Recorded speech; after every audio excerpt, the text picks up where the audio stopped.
मराठी, ते धडक ते धडक.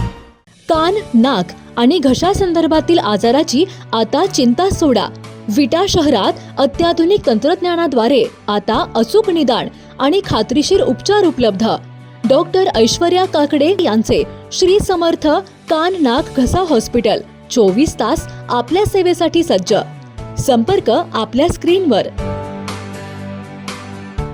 मोफत मोफत मोफत महात्मा ज्योतिराव फुले जन आरोग्य योजनेसह महाराष्ट्र इमारत व इतर बांधकाम कामगार कल्याणकारी मंडळ योजनेसह शासनाच्या विविध योजनेअंतर्गत होणार विट्यातील आदिती मल्टी स्पेशालिटी हॉस्पिटल येथे उपचार एकदम मोफत. गोरगरीब रुग्णांसह बांधकाम कामगारांच्या शस्त्रक्रिया आणि औषध उपचार आता पूर्णपणे मोफत. यासह आयुष्यमान भारत प्रधानमंत्री जन आरोग्य योजना आपल्या हॉस्पिटलमध्ये उपलब्ध. विट्यातील आदिती मल्टी स्पेशालिटी हॉस्पिटल संचलित बंडगर हॉस्पिटलमध्ये होणार सर्व प्रकारची ऑपरेशन आणि औषध उपचार पूर्णपणे मोफत. यामध्ये orthopaedic, पॉलिट्रोमा, pen modular injection, general surgery, dialysis, medicine वरील उपचार आणि ऑपरेशन योजनेअंतर्गत होणार अगदी मोफत. अधिक माहितीसाठी स्क्रीनवरील नंबरवर संपर्क करा. पत्ता एसटी स्टँडच्या पूर्वेस सावरकर नगर, विटा. आमदार सुहास बाबर यांच्या नागेवाडी गडात पडळकरांनी जोरदार भाषण केलंय. सुहास बाबर यांच्यापेक्षा आम्ही 4 पटीने खानापूर तालुक्यात निधी आणला. एक निवडणूक जिंकलो म्हणून आपण राजा होत नाही. वैभव पाटील यांचे नाव विरोधकांनी बदनाम करून टाकलं. चंद्रकांत दादांचं वैभव दादांवर विशेष प्रेम आहे, त्यामुळे आपण ताकदीने लढायचे आहे, असा विश्वास यावेळी ब्रह्मानंद पडळकर यांनी कार्यकर्त्यांना दिलाय. मला परवा गाडीचे लोक आलते, मग 8 दिवस झालं. गाडीच्या लोकांनी मला सांगितले आम्ही कमीत कमी 38% ते 35% मतदार भारतीय जनता पार्टीला देणार. आणि मला वाटत नाही की तुमच्यावर अन्याय इतर पुढच्या काळामध्ये होईल. कारण होणार नाही. लोक जागृत झाले. आम्ही वर येतोय म्हणजे इथं पेटून जातोय तुमची डोकी. दुसरा पेटवा मायात असतोय. भालवणी गटामध्ये मी दादाला सांगितलं घाट माथ्यावर जेवढा आपली ताकद वाढल्या त्याच्यापेक्षा सुद्धा जास्तीची ताकद भावनी गटामध्ये आहे. हे मी आता दादाच्या कानात सांगितलं. आता इथे काही सुहासभाई आमदार आहेत काय तर आहेतच. पण आम्ही भारतीय जनता पार्टी म्हणून या तालुक्यामध्ये 12.5 कोटीचा निधी आणला. जेवढा आमदार साहेबांनी आणलाय त्याच्या 4 पट निधी आम्ही आणला. हे तुम्हाला कोणाला माहिती नाही. म्हणजे आम्ही सत्तेतले जर ते आमदार असतील तर त्यांच्यापेक्षा जास्तीचा निधी आणायला आम्ही यशस्वी झालो. जर एक निवडणुकीवर आपण जिंकलो म्हणून आपण काय राजा होत नाही आणि एक निवडणुकीवर हारलो म्हणून आपण काय कंगाल होत नाही, हे लक्षात घ्या. आता काय झालंय, मी आता दादा जरा बोलतो. दादाचं नाव असं बदनाम करून ठेवलं गाड्याने. दादांनी केलं, दादा केलं, दादा केलं. दादा पण काय करते, आपल्या कोण निगडीव बोलतोय त्याला उत्तर देत नाही.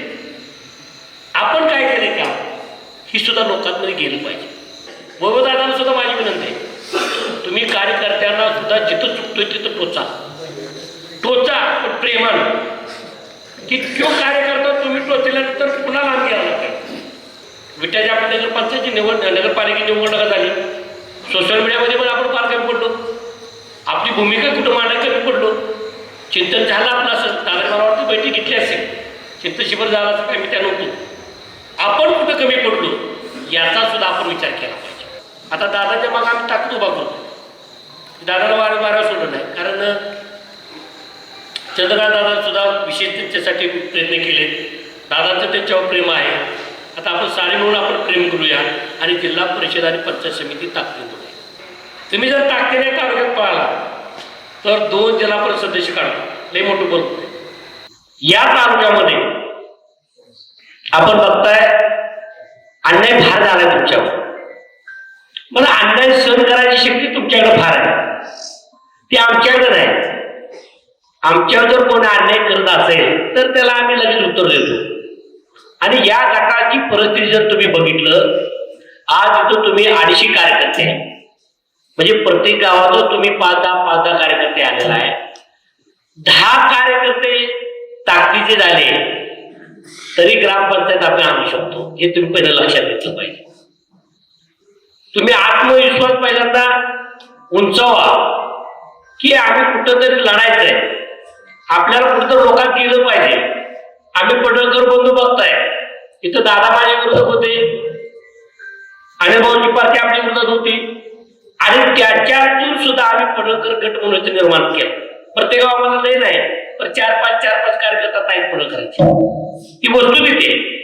आणि मग आपल्याला आता पडळकर साहेब असताना, वैभव दादा असताना, चंद्रकांत दादा सारखे पालकमंत्री आपल्या मागे ठाम असताना, या राज्याचे मुख्यमंत्री आपल्यासोबत ठाम असताना आपण घाबरायचंय कोणासाठी? तुम्ही बाहेर आला पाहिजे. मला परवा गार्डीचे लोक आलते, मग 8 दिवस झालं. गार्डीच्या लोकांनी मला सांगितले आम्ही कमीत कमी 38% ते 35% मतदार भारतीय जनता पार्टीला देणार. ठीक आहे, माझ्या मनात मी सांगत नाही. मी बऱ्याच वेळा गेलोय. मागच्या गणपतीला फार मोठा संघर्ष झाला, तिथं कुणाला कला असेल न कला असेल, पण प्रमाणपत्र असा कार्यकर्ता आहे. मला आव्हान देणारी माणसं फार आवडते आणि मी आव्हान स्वीकारणारा कार्यकर्ता आहे. मी माझ्या कार्यकर्त्याला तर हाताच्या फोडाप्रमाणे जगतो. मी त्याला ताकद देतो, ताकद दिली पाहिजे. मी दादाला पण बऱ्याच वेळा सांगितले, दादा तुम्ही आता पहिल्या चालणार नाही. वाड्यावर पहिलं राजकारण चालत तर मी पाटलाचा वाडा असायचं. आता काय दादाला बोलायला काय वाटत नाही, दादा माझा फार मित्र आहे. मी मला वाटतंय सदाभाऊ त्यांना का असं करत नसते, एवढं मी त्यांना टोकतो. म्हणजे आता आपण वाड्यावरचं राजकारण सोडून गावगाड्यामध्ये आपण गेलं पाहिजे. लोकांमध्ये आपली भूमिका गेली पाहिजे. लोकांना आपण वेळ दिला पाहिजे. आपण मैताला गेलं पाहिजे, मातीला गेलं पाहिजे, कार्यकर्त्याच्या बड्डेला गेलं पाहिजे. बारशाला सुद्धा आपल्याला जावं लागतंय, कारण राजकारण करणं तर सोपं राहिलं नाही, हे तुम्ही पहिल्यांदा लक्षात घेतलं पाहिजे. आणि गावातला कार्यकर्ता, खेड्यातला कार्यकर्ता जिवंत राहिला तरच आमचं राजकारण आहे. जोपर्यंत तुम्ही पाहताय तोपर्यंत आमची खुर्ची मजबूत असत्या, हे सांगायला मला कसली लागलं. तुम्ही ताकदीनं आमच्या पाठीमाग राहिलं पाहिजे. आपण बघताय पडळकर साहेबांच्या बाबतीमध्ये मला बोलायला आनंद वाटतो. माझा भाव आहे, मला आनंद वाटतो की माझा भाऊ राज्यात कामात काम करते, प्रत्येक घटकासाठी ते मुद्दे मांडते. महाराष्ट्रामधला एकमेव आमदार असेल की मराठासह इतर जातीचं मुद्दे मांडणारा सभागृहामध्ये एकमेव आमदार म्हणजे गोपीचंद पडळकर. साऱ्याचीच माहित आहे. मग लोक काय करते, आता काय आम्हाला असं नाही की आम्हाला वाटलं असते मराठ्याच्या मध्ये आम्ही जन्म यावा, पण ते आपलं नशीब नाही ना. ज्याच्या त्याच्या नशीब आहे, ज्याचा जन्म कुठं जावा. मी मान्य करतो, मी माझ्या जातीमध्ये जन्मलो, धनगर समाज चांगला समाज, मनात मोठा समाज, आणि ज्या जातीमध्ये आपण जन्मतो त्या जातीचं देणं घेणं आपण केलंच पाहिजे. त्यामुळं या नागेवाडी गटामध्ये तुम्ही ताकदीने बाहेर पडा. भारतीय जनता पार्टीचा कार्यकर्ता 24 तास राजकारणामध्ये पाहिजे. 24 तास. तुम्ही आता काय स्वार्थ लोकांना काय वाटतं माहिती का, भाजपाला कसं एवढ्या नगरपालिका आल्या कशा, एवढ्या महानगरपालिका आल्या कशा, एवढ्या जिल्हा परिषद येणार कशा? कारण भारतीय जनता पार्टीचा नेता कवा झोपत नाही, काय पडत असते.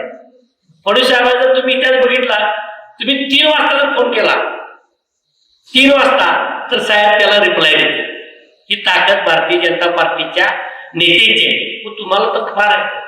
आता वैभवदाला फोन उचलला तर मी उचलला तर सदाभाऊ आहे, सदाभाऊ उचलला तर गोपीशेठ आहे, गोपीशेठ उचलला तर दाजीभाऊ आहेत, दाजीभाऊ उचलला तिकडे सांगणार आहे. म्हणजे एवढी ताकदीची लोक आता तुमच्या पाठीमागे आहेत. आणि मला वाटत नाही की तुमच्यावर अन्याय इतर पुढच्या काळामध्ये होईल, कारण होणार नाही. लोक जागृत झाले. आम्ही वर येतोय म्हणजे इथं पेटून जातोय तुमची डोकी, दुसरा पेटवा मायात असतोय. ती म्हणणार आहे बरं आहे पेटवा, तसं काय नाही. मी तुम्हाला सांगणार, अन्याय सहन करायचा नाही. आमच्यात एक मन आहे, पुढच्या एक दिली तर आम्ही मागं सोडून 2 देतो.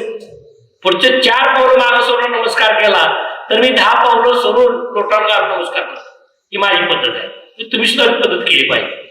जर 6 सीटेची आपली ग्रामपंचायतीत असेल, जर आपले घाटपाटावर आपलं सागर पवार तारायच बघताय केवढा पोरगा आहे, फार चांगल्या पद्धतीने जगतोय. काल गोरेवाडीचे आपले सरपंच भेटले, लोकांना बरं वाटतंय. आता असूसारखं गाव आपल्या मागे टाकतील पहिल्यापासून उभा आहे. भालवणी गटामध्ये मी दादाला सांगितलं घाट माथ्यावर जेवढा आपली ताकद वाढल्या त्याच्यापेक्षा सुद्धा जास्तीची ताकद भावनी गटामध्ये आहे ही मी आता दादाच्या कानात सांगितली. लोकांना काय वाटतं माहिती आहे का की पंचायत समिती त्यांच्याकडे आहे, जिल्हा परिषद त्यांच्याकडे आहे, आपलं काय होतंय? अरे तुम्ही आम्हाला का फोनच करत नाही? अरे ग्रामसेवकाचा विषय असू द्या तुम्ही आम्हाला फोन करा, बिडीचा विषय असू द्या तुम्ही आम्हाला फोन करा, कोणाचा रस्ता अडवला तसे आम्हाला तुम्ही फोन करा, प्रांतात तुमचा निकाल थांबवलाय आम्हाला तुम्ही फोन करा, पोलीस स्टेशन त्रास देतंय आम्हाला तुम्ही फोन करा. तुम्ही फोनच करत नाही. तुम्ही एवढा अन्याय सहन करताय मग ते तुम्हाला झोपाडे घालते. तुम्ही झोपलाय, झोपल्याबद्दल जागा करू शकत नाही, त्यानं मीच घेतलंय. आमच्यातला कार्यकर्ता झोपलायला नसतोय, काय झोपत नसतोय, झोपणार पण नाही. आणि जर ही निवडणूक आपल्याला लढायची असली तर आपण कुठंतरी ठाम भूमिका घ्यायची. हे टीका करणं, टिप्पणी करणं हे मला तर पण मी करतच नाही. मी कवा पण बघा माझं भाषण का जर कोणी आपल्यावर टीका केली, जो कोण आपल्याला बोलला तर मी त्याला काय सोडत नाही. मी काय संत नाही. माझी पार्श्वभूमी जशी चांगली तशी वाईट पण नाही. मी काय वैभवदादा काय बोलत नाही. मला जिथं पटत नाही तिथे मी कार्यकर्त्याला पण टोकवतो. हे दादा आमचा जावाय बसलाय, जावायला नोकरी लावलं वैभवदादा बारामती निवडणुकीला, त्याला आधीच मी म्हणलं होतं तुला हुशार आहे तुझा तिकडे वैभवदादा. नाही नाही म्हणला मामा मी जात नाही. 2 महिने ते वैभवदादा टीव्ही माझ्यावरच वाचित करायला आम्हाला पण लावलाय. मी दादाला म्हणतो दादा आमचा जावाय घ्या, आमचे घरासाहेब आहेत त्यांचे जोडीदार, आणि ह्यो आमच्यावर परत फंडी करायला. दादावर गेला परत जयरावला गेला, मोठ्याकडे गेला. आता म्हणलं तुला जर तुकडच बंद करतो पुरेला सांगितलं तू इकडं माघारी, तुम्ही माघारी आला. आता राजूभाऊ जानकर मला फार जेव्हा भावाचा मित्र, भावापेक्षा माझी मैत्री चांगली. मग कुठं तर वाटलं लोकांना बाबा त्यांचं काय झालं, गैरसमज झाला, आमचा वाद झाला, आणि परवा संध्याकाळी आम्ही बसलो. मी म्हटलं राजूभाऊ आता बाद झालं. 2:30 वाजता राजूभाऊ आमच्या घरी आले आणि त्याला माहित होतं आमच्या घरात कुठं काय आहे. शेटला उठवायला बंडूशेट होतं. बंडूशेट 11 वर्ष आमच्याकडे नव्हते. 11 वर्षात बंडूशेट आले, त्याला कायच कळलं झालं की इटावचं. राजूभाऊ मला म्हणते थांबा मी आमदाराला भेटतो, आणि माग खिडकी आहे त्या खिडकीला जाऊन त्याने दगड मारला. राजूने दगड मारला. 2:30 वाजता आमदार साहेब उठले आणि राजूभाऊ माझ्याकडे 5 वाजता आले. मला म्हणले शेट आपल्याला काम करायचं. जी लोक माझ्या विरोधात गेली माझ्या घरातली, ज्या लोकांचा देवद्रोहाचा वापर केला, माझ्यावर हात समोर सोडलं, ती लोकांना माझ्यापेक्षा ही ताकद आहे पडगर बंधूची. मी कोणाला गेलेल्या माणसाचं नाव काढत नाही, त्याच्यावर टीका करत नाही, त्याला त्रास देत नाही, असं बसत नाही. मला पुढं जायचं. माग काय चाललंय बघायला आपल्याला वेळ नाही. एखादा कार्यकर्ता गेला आणि त्याच्यापाशी रडत बसायचा आपलं दादा आपला स्वभावच नाही. आपण नवीन कार्यकर्ता तयार करा. आपल्याला आता देणार घ्या तुम्ही. मी आता इथे काही सुवासबाई आमदार आहेत, काय तर आहेतच, पण आम्ही भारतीय जनता पार्टी म्हणून या तालुक्यामध्ये 12.5 कोटीचा निधी आणला. जेवढा आमदार साहेबांनी आणलाय त्याच्या 4 पट निधी आम्ही आणला. हे तुम्हाला कोणाला माहित नाही. निधी सांगतो तुम्हाला. वैभवदादाला 3 कोटी दिलाय, ब्रह्मानंद फुलकरला 3 कोटी दिलाय, आमच्या बापूसाहेबांना 3 कोटी दिलाय, आणि जुने भाजप त्यांना पैशाला 3 कोटी दिलाय, आणि RPI आमचे मित्र आहेत त्यांना 1 कोटी दिलाय, आणि जुने भाजप म्हणून आमचे बंडोपंत देशमुख आहेत त्यांना 50 लाखांनी दिलाय. म्हणजे आम्ही सत्तेतले जर ते आमदार असतील तर त्यांच्यापेक्षा जास्तीचा निधी आणायला आम्ही यशस्वी झालो. हे तुम्ही लक्षात घ्या. म्हणून तुम्ही भारतीय जनता पार्टीच्या मागं ठामपणे उभा राहायचं आहे. आणि उमेदवार आणि साधा उमेदवार आता काय झालं माहिती, लोकांना फक्त वाटतं पैशावर राजकारण होते. पैशावर जर राजकारण होत असेल तर त्यावेळी रतन टाटा उभा राहिले होते आणि त्यांच्या विरोधात कामगार मंत्री आपले जॉर्ज फर्नांडिस उभा राहिले होते. इकडं एक पैसेवाला माणूस आणि इकडे सामान्य माणूस, कामगार चळवळीतला माणूस, आणि त्याने रतन टाटाला पाडलं. हे तुम्ही लक्षात घ्या. आता काय लोकांना वाटतं पैसा वाटला ती हवाच त्या 4 जणांना पैसे द्यायचे 10-20 बाकी तर द्यायचंच नाही. मी जळगावमध्ये मागच्या ह्याच्यामध्ये आपल्या नगरपंचायतची निवडणूक झाल्यानंतर गेलो भेटायला. मी जेव्हा म्हटलं आठवड्यात तुम्हाला किती खर्च आला, मी आठवड्यात सांगितलं की आमच्या शिक्षकांनी 1 कोटी रुपये दिले, त्याच्यावर पैसा नव्हता. त्याचा दादा 3 गुंठ्याचा प्लॉट विकला आम्ही सांगोलचा 25 लाखात. सांगायला मला आणलं एक शिक्षक आणि त्याला 3 गुंठे त्याला गिरायकीला झाले. दादाचा एक कार्यकर्ता आहे भाऊसाहेब मिटिंगर आहे का. भाऊसाहेब म्हणून बाबा तू 25 लाख दे, 3 गुंठे तुझ्या नावावर करून घे. म्हणजे तिथं सुद्धा आम्ही बघितलं की आटपाडीमध्ये पैशाच्या लोकमध्ये पाऊस झाला, पण युटी सराचं काम आणि त्याची ताकद आणि भारतीय जनता पार्टीच्या कार्यकर्त्यांनी जीवाचं रान केलं. लोकांना भेटले. आता आपल्यात काय झालं माहिती आहे का, तर बोलतो दादाला आगारातच चालतं. कार्यकर्त्यांना वाटतंय सदाभाऊनी पाळायला पाहिजे, कार्यकर्त्यांना वाटतंय वैभव दादाने पाळायला पाहिजे. ठीक आहे ते पळतील, पण त्याच्या मागं गावगाड्यामध्ये तुम्ही पाळायला पाहिजे. प्रत्येक गोष्टीमध्ये ते पोचू शकत नाही. जो गावचा आपला सरपंच आहे, जो सोसायटीचे चेअरमन आहे, जे सोसायटीचे सदस्य आहेत, ज्या आपल्या पार्टीचे प्रमुख कार्यकर्ते आहेत, त्यांनी गावगाड्यामध्ये आपल्या बैठकी घेतल्या पाहिजे. आज मी जनता माझ्या तालुक्यामध्ये फिरतोय, बैठका चालू आहे त्या. आता मी काय जिल्हा परिषदला निवडणूक लागली म्हणून आताच कळत नाही. ज्या दिवशी नगरपंचायतचा आम्ही निकाल घेतला, गुलाल घेतला, आणि 3ऱ्या दिवसापासून ब्रह्मांडात पळकर पोहोचतोय. मी कार्यकर्ता आहे, माझं काम आहे. जर एक निवडणुकीवर आपण जिंकलो म्हणून आपण काय राजा होत नाही, आणि एक निवडणुकीवर हारलो म्हणून आपण काय कंगाल होत नाही. हे लक्षात घ्या. निवडणूक असते, आणि 5 वर्षानंतर प्रत्येक 5 वर्षाला निवडणूक आहे. प्रत्येक 5 वर्षाला आमदार बदलतो, प्रत्येक 5 वर्षाला जिल्हा परिषद सदस्य बदलतो, सरपंच बदलतो. हे लक्षात घेतलं पाहिजे आपण. त्यामुळं जिथं सत्ता आहे, जिथं सत्ता पाणी भरते तिथं नाराजगी 100% असते. आपण काय करतो, भेटा येते लोक. मी बघतोय, मी सरांना मी बघितलं, आता माझी त्याची फार मैत्री, पण तुमची लोक गावार देत. लोकांना वाटतं पंचायत समिती गेलं म्हणजे काय करते. अरे जावं ना, व्हिडिओला विचार ना, त्याला ज्या विचारायचं काम तुमचं आहे. तू काय ज्याला ज्या लोकांना न्याय देतोय तोच न्याय आपल्याला मिळाला पाहिजे. तहसीलदार तुम्ही फोन करा, माझा काय फोन असतोय, पण तुम्ही सुद्धा तिथे गेलं पाहिजे. गावगाड्यातल्या प्रत्येक माणसानं सत्ताधारीच्या विरोधामध्ये काम केलं पाहिजे. इथं तुमचं कुठं ऑपोजिशन नाही, कुठं तुमचा गाव मोर्चा नाही, कोण कोणाला टोकत नाही. ठोकायचं वैभव दादानं बोललं पाहिजे, सदाभाऊने बोललं पाहिजे, असं नाही. आणि टीका करून काय आपण राजकारण करायचं नाही. टीका नाही, आपलं काम पाहिजे. आपल्याला पुढे जायचं आहे, आपला तालुका पुढे न्यायचा आहे, आपल्याला भारतीय जनता पार्टीचा विचार पुढे न्यायचा आहे. हे जोपर्यंत तुम्ही करत नाही तोपर्यंत आपण सत्तेपासून दूर राहणार, लक्षात घेतलं पाहिजे. आज घाटमाथ्यावर मी बघितलं, मी गावच्या गावात फिरवतो. अगोदर माझ्या पहिल्याच्या टप्प्यामध्ये आम्ही बाळवणे आणि घाटमाथ्यावर लक्ष दिलं, फार ताकदीने दिले, गट निर्माण केलाय, सारी लोक गेले. मी तिथं प्रवेश आपलं घेतलं नाही. दादा पार्टीचं म्हणणं मी थांबवायचं माझं. राजेबाबू म्हणलं मला नाही. आज जिकडं आपले प्रवेश आहेत त्या सत्ताधारी लोकांनी मी प्रवेश घेतला. हे तुम्ही लक्षात घेतलं पाहिजे. त्यामुळे तुमची साऱ्याची जबाबदारी. पहिल्यांदा तुम्ही इकडली लोक आहे ना, सदन भागामध्ये घेतली जातात. विठ्ठाबाग, खानापूर, सदन भाग रिलॅक्स राहील. आणि आमच्या आटपाडी माणसं काय माहिती आहे का, फार कष्टाळ आहे. आणि त्याचा आमचा पश्चिम भाग अन्याय सहन केलेला भाग आहे. म्हणजे आमच्यावर एवढा अन्याय झाला आहे.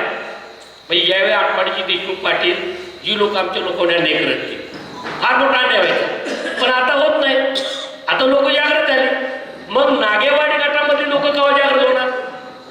तुम्ही जोपर्यंत जागृत होत नाही तोपर्यंत तुमच्यावर अन्याय होत जाणार. आता काय माहिती आहे का, आता स्थिती काय म्हणले, नाना म्हणले त्याच्या भाषणामध्ये दहशत आहे. कशा दहशत आहे. या धर्तीमध्ये भगवानाशिवाय भगवान शंकरला मानत असतात. हे तुमचा कुठला देव असेल, त्या देवाशिवाय कुठलाही दादा नाही. दाऊद इब्राहिम सारख्याला पळून दारू लागले. बघा किती संपत्ती, किती लोकांना मारलं गेलं. असं नाही, चालत नाही. तुम्ही जागृत व्हा, तुमच्या मनाची भीती काढा. आमचा बाचा बाबा उभा राहिला पुढं, त्याला विचारा, बुधवारीचा बाचा आहे आपला ते. अरे हातकरवर्गी बागा कोणी साऱ्या नाही. म्हणजे आमच्या बाच्याला मध्ये पोलीस स्टेशनमध्ये त्रास द्यायला लागले. मी डिवायसपीला फोन केला, का बाबा काय ते चुकले, कशा त्याला त्रास देत आहे. बोलला असं व्हॉट्सअपवर फेसबुक बोललंय काय, गुन्हा नोंद नाही सागर भाऊ. म्हणजे मी ताकद दिली. मागच्या महिन्यामध्ये मला डिवायसपी साहेबांनी बोलवलं दिवशीच्या अगोदर आमदारकीच्या, आणि मला म्हटलं की पण तुम्ही ही जाहीर तुमची लोक हातभार केली ते तेवढे शहरातनं बाजूला काढा. अरे कसं काढा? त्या पार्टीची पण काढा, आमची आम्ही नेऊन सोडतो. असा बोलणार मी प्रमाण पुढं नाही. मला काय भीती वाटत नाही. मला जर 1000 जर माणसं पुढं आले मारायला बोलायला, मी भेट नाही. माझं मरण तुम्ही दिली की असेल त्याच्यातनं तर मी मारणार हे मला माहीत आहे. पण तुम्ही काय भेटाय? तुम्हाला वाटतं का बघा आपण तुम्ही 100 वर्ष कोण जगणार नाही, आणि जगला किंवा मारला तुमचं कोण खाण करणार नाही, कोण ठेवणार नाही की बाबा हे माझा आजोबा होता आणि याला खांडा लावूया, असं होणार नाही. त्यामुळं तुम्हाला विनंती करतो, या नागेवाडी गटातून तुम्ही ताकदीने बाहेर पडलं पाहिजे. काय अडचण नाही. गारडी गावामध्ये एवढं तुम्हाला मिळणार पण जातच नाही. आपण मला वाटतं मी जिल्हा परिषदला सभापती जातो, मला सत्कार झाला तिथं. लोकांनी म्हणले बाबा इथं सत्कार होते, लोक म्हणायचं नाही. मागच्या वेळी मला गणपतीच्या आरतीला म्हटले अरे तुम्ही इथे येत नाही. अरे काय म्हणतो लोकशाही द्यायला पाहिजे. मला बोलवलं तर मी जाणार ना. आज इथं मला तुम्ही बोलवलं मी येणार ना. लोकशाही. माझं काय विचार तुम्हाला पडले तर तुम्ही येणार, नाही पडले तर तुम्ही सोडून देणार. असं काय नाही ना. त्यामुळं या गटातील लोकांना विनंती आहे, तुम्ही ताकदीनं बाहेर पडा. तुम्ही आपली भूमिका तुम्ही लोकांना सांगा. विट्याचा निकालाचा फरक तुम्हाला वाटते, तुमचं मन आलं अरे विट्टे गेला आता कसं काय जाऊ नका. आता त्याने 50-55 वर्ष सत्ता केली, काय चुका झाल्या असतील. एक वेळ आपण देतील, पुढच्या वेळी आपले लोक देतील, साऱ्याला संधी मिळेल. त्यामुळं या नागेवाडी गटातील लोकांना विनंती करतो, तुम्ही ताकदीनं बाहेर पडा. लोक फार चांगले येते पण भेटायला येते. काय तुमच्याकडे पैसा जास्त आहे का सदर भागात आहे त्यामुळे भेटाय आम्हाला काय करत नाही.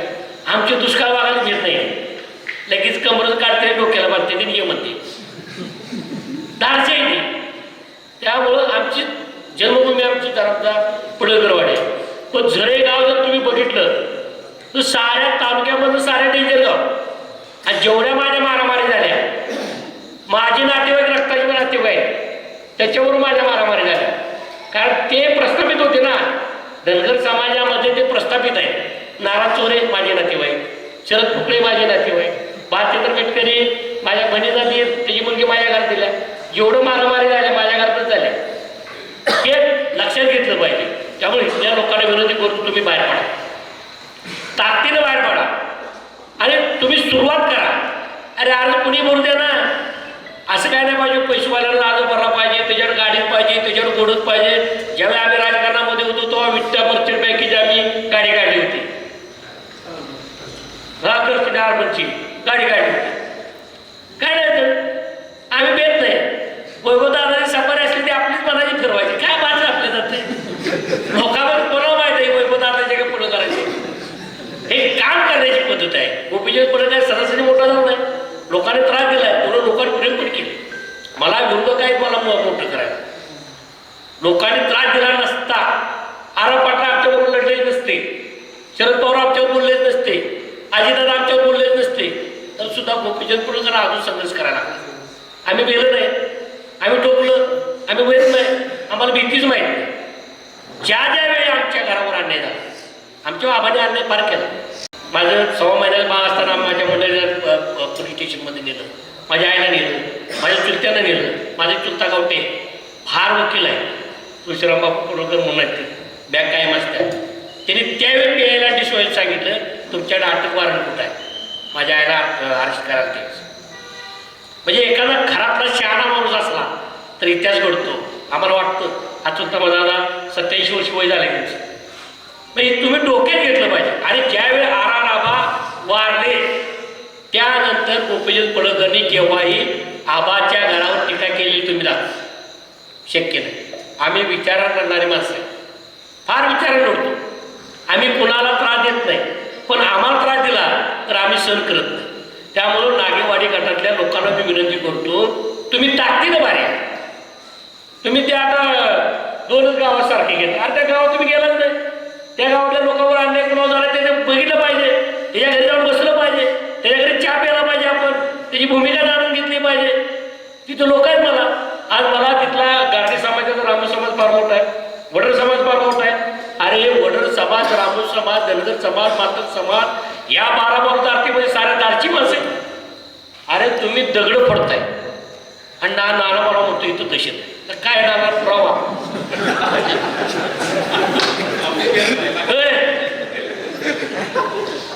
हातुऱ्यात दगड पडतोय. नाही रे, आपल्याला करावं लागेल. पुन्हा या भारतीय जनता पार्टीच्या माध्यमातून आपल्याला काम करायचं आहे. आमदार गोपीश्वर पडळकरच्या माध्यमातून, सदाभाऊच्या माध्यमातून, बोबदादाच्या माध्यमातून. आता काय झालंय, मी आता दादा जरा बोलतो, दादाचं नाव असं बदनाम करून ठेवलं गाड्याने. दादांनी केलं, दादात केलं, दादा केलं. दादा पण काय करते, आपल्याला कोण निगडीव बोलतोय त्याला उत्तर देत नाही. आपण काय केलंय का ही सुद्धा लोकांमध्ये गेलं पाहिजे. मला पहिलं माझी पार्टी सारीच होती वाईट. जेवण सगळं बसणं, विष्णू पंत बसणं, शरद माझं मी फार दौडला, दादा काका मारून गेला, मला विरोध दिला परिषदचा. पण मी सुद्धा सांगितलं मी मारामारी केली, सत्य आहे. पण कोणाला मारलं, जो माझ्या भावाला त्रास देतो, जो माझ्या कार्यकर्त्याला त्रास देतो, मी माझ्या पार्टीला नाही मारलं. लोक मी ज्या उभं राहतो म्हणते लागा हे तर माणसं मारली त्याला मतं पण देत नाही. पण मी साऱ्यात जास्त मतदान आलो.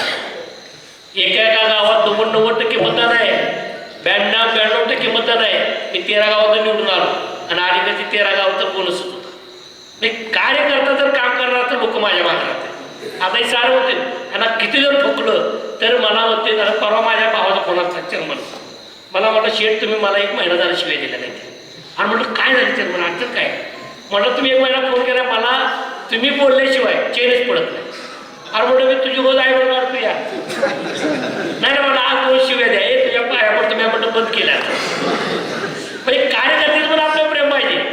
बोबदादांना सुद्धा माझी विनंती आहे, तुम्ही कार्यकर्त्यांना सुद्धा जिथं चुकतोय तिथं टोचा पण प्रेमानं. की तो कार्यकर्ता तुम्ही टोचल्यानंतर पुन्हा लांब घ्यायला लागतो. आमदार साहेब बोलत नाही ना, पण ब्रह्मांड पडळकरचा मित्र म्हणून जो कार्यकर्ता असतोय, मी किती जर बोललो तर केव्हा लांब जात नाही. तो संध्याकाळी मला भेटायला आला पाहिजे. तुम्ही MP मला काढले, MP तुमच्याकडे होता पण रोज आहे बनगी काढ, रोज सकाळ संध्याकाळी त्यांना फोन करतो. म्हणजे एक कार्यकर्त्याचा आपला संवाद पाहिजे. आपण बसलो पाहिजे, त्याच्यात गेलं पाहिजे. याच्यामध्ये खऱ्या गोष्टी गेल्यानंतर आम्ही तुमच्यात मिसळलं पाहिजे. लोकांना वाटलं पाहिजे हे माझा आहे, माझा नेता आहे, माझा भाव आहे, माझा पत्र चमून आहे. आणि त्यावेळी तुम्ही माझ्या टायमाला, माझ्या वेळी ज्यावेळी आघात होतो, माझ्या वेळी अडचण येते, त्यावेळी कार्यकर्ता पेटून होतो. या महाराष्ट्र राज्यामध्ये पडळकर साहेब सोशल मीडिया आहे. आदरणीय शरद पवार साहेब बोलले, मी जेव्हा जिल्हा परिषदमध्ये सभापती होतो आणि मिटिंग चालली होती आणि माझा फोन बंद होता. आणि बघतो तर शेठ सभापतीला काय म्हणले, शरद पवार हे भोजनाला लागलेला कोरोना आहे आणि त्यांनी फक्त तेवढीच स्किप केली कोरोना, फार मोठी गाजली. आणि त्याचा IT सेल आहे राष्ट्रवादीचा, त्यांना माहिती आहे 5 वाजेपर्यंत काम करतो आणि 5 वाजल्यानंतर पुन्हा काय नाही. आमची सोशल मीडिया एवढी स्ट्रॉंग आहे पडळकर साहेबांची, कोणाला 1 रुपया देणं नाही, कोणाला चहा नाही, पण कार्यकर्त्याचा प्रेम करतो. आणि 2 दिवसात राष्ट्रवादीच्या IT सेलला झोपवलं ते काम कार्यकर्ते. मी येतात आपण बघायचं सोशल मीडिया बाबतीमध्ये विट्याच्या आपण नगरपंचायतची नगरपालिकेची निवडणूक झाली, सोशल मीडियामध्ये पण आपण फार कमी पडलो. आपली भूमिका कुठं मांडायला कमी पडलो. चिंतन झालं आपलं असं, दादा मला वाटतं बैठक घेतली असेल, चिंतशिबिर झाला असं कमी त्या नव्हतं. आपण कुठं कमी पडलो याचा सुद्धा आपण विचार केला पाहिजे. आपल्याला पुढं जायचं आहे. राजकारण ज्या गावचा आपण 10 जण असतोय, तुमचं धंदा आहे तो राजकारण, आपला धंदा आहे. आपण कोण सरपंच होणार आहे, कोण सोसायटीचा चेअरमन होणार आहे, कोण सदस्य होणार आहे, कोण तटामुक्तीचा अध्यक्ष होणार आहे. तुम्हाला ह्यातलं बाहेर पडून चालत नाही, तुम्ही पार्ट्यामधून चालत नाही.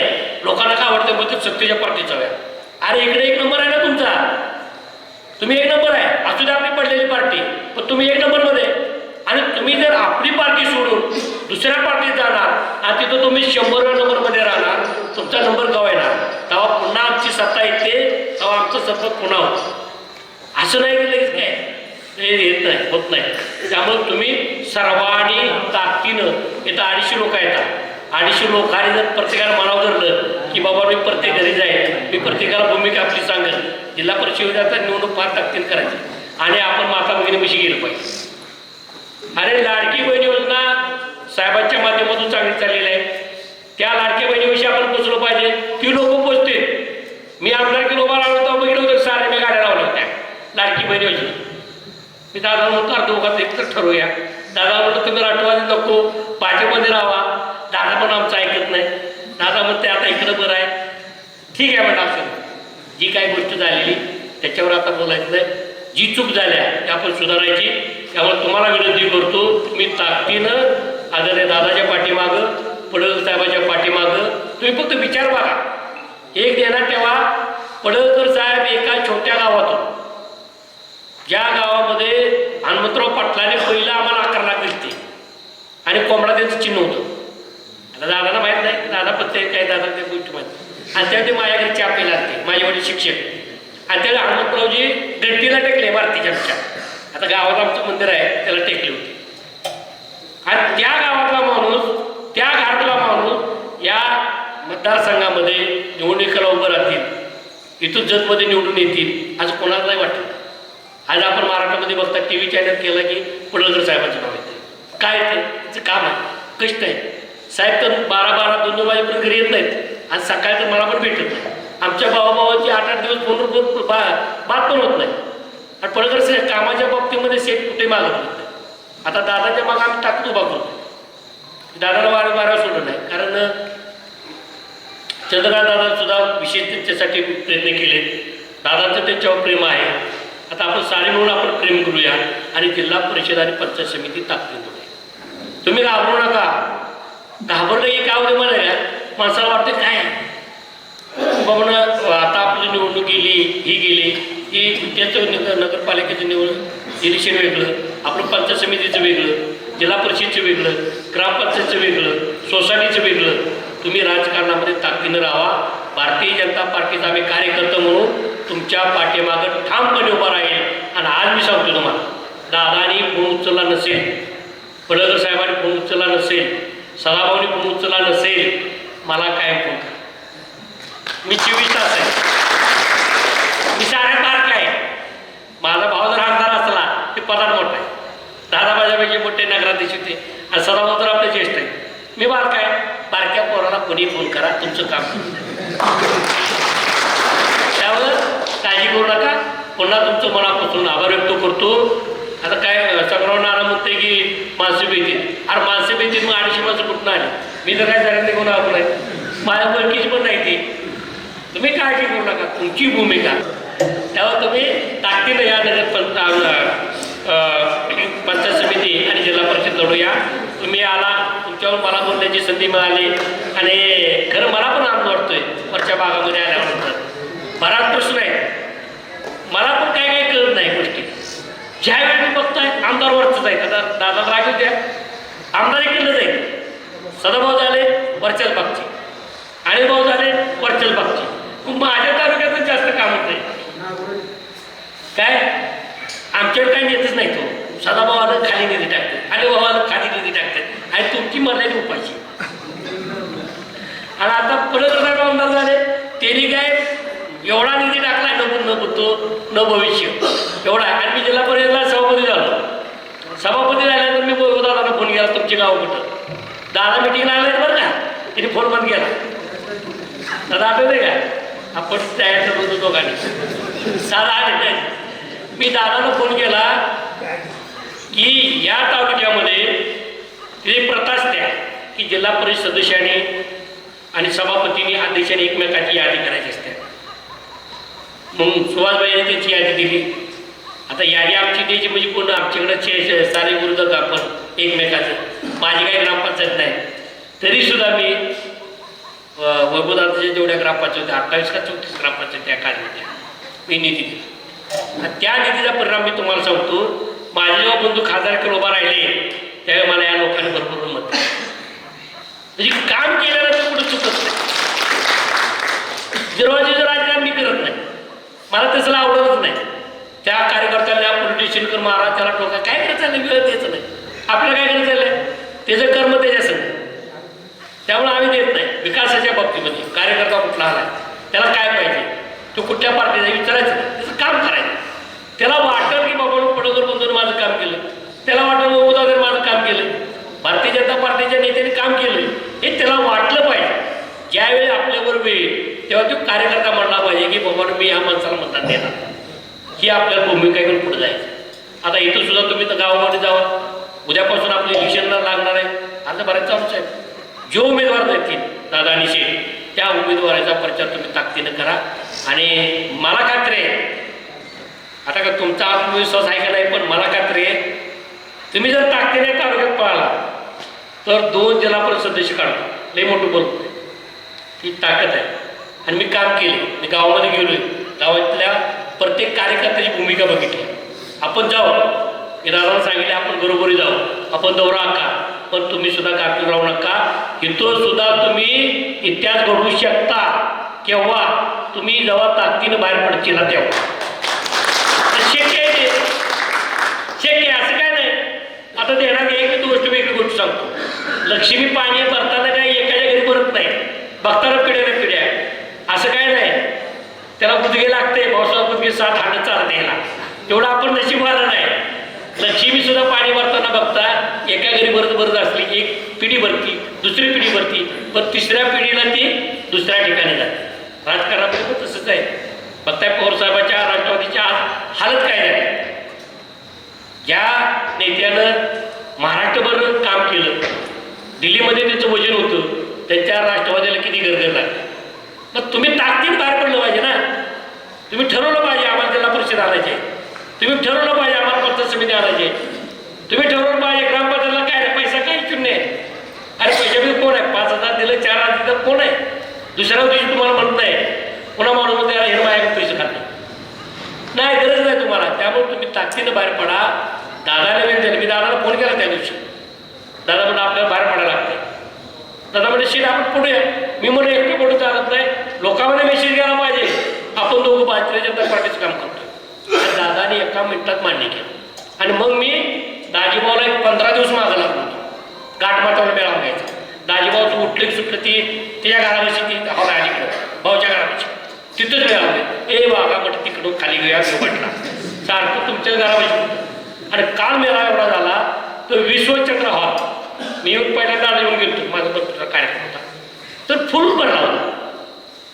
असं काय नाही की लोकांना लोक म्हणजे उभं राहायचं, आपल्या जिल्हा परिषद लढवायचे, पंचायत समिती लढवायचे. मग आता भावनेचं आपल्याला उद्या परवा केव्हा मेळावा घेतील काय माहीत नाही, तिथं पण आपण मेळावा घेतला पाहिजे. तिथं तर मी आज सांगतो भिवघाटपेक्षा जास्त गर्दी तुम्हाला बाळवणी गटात दिसत. कारण तिथली लोक एवढी मी भेटलोय त्यांना, बाळवणी गटामध्ये मी लय जास्त काम केलं, लय पळावलोय, निधी दिलाय. मग आता दादाच्या माध्यमातून झालाय, भाऊच्या माध्यमातून गेलाय, आणि आपल्याला काम करावं लागेल. त्यामुळे तुम्ही सर्वजण ताकदीनं कामाला लागावं एवढीच मी विनंती करतो. आणि तुम्ही सर्वजण या कार्यक्रमाला आला आणि माझ्या सहकार्यांचा तुम्ही मनापासून सत्कार केला, त्याबद्दल मी तुमचं हृदयातून आभार व्यक्त करतो आणि इथं थांबतो. जय हिंद, जय महाराष्ट्र. सांगता येईना आणि सहनही होईना, शौचावाटे रक्तस्राव, वेदना, वारंवार शौचास होणे, हा मूळव्याध तर नाही ना? मिळवा कायमचा आराम, तोही एका दिवसात, वेदना रहित, विना टाका. मूळव्याधीवर औषधोपचाराबरोबर लेझर व इंजेक्शनची खास सुविधा देणारे विट्यातील पहिलेच हॉस्पिटल डॉक्टर बंडगर यांचे मूळव्याध स्पेशालिटी हॉस्पिटल, अनुराज हॉस्पिटल शेजारी, एसटी स्टँडच्या बाजूला, खानापूर रोड, विटा. जिओ मराठी, ते धडक ते धडक.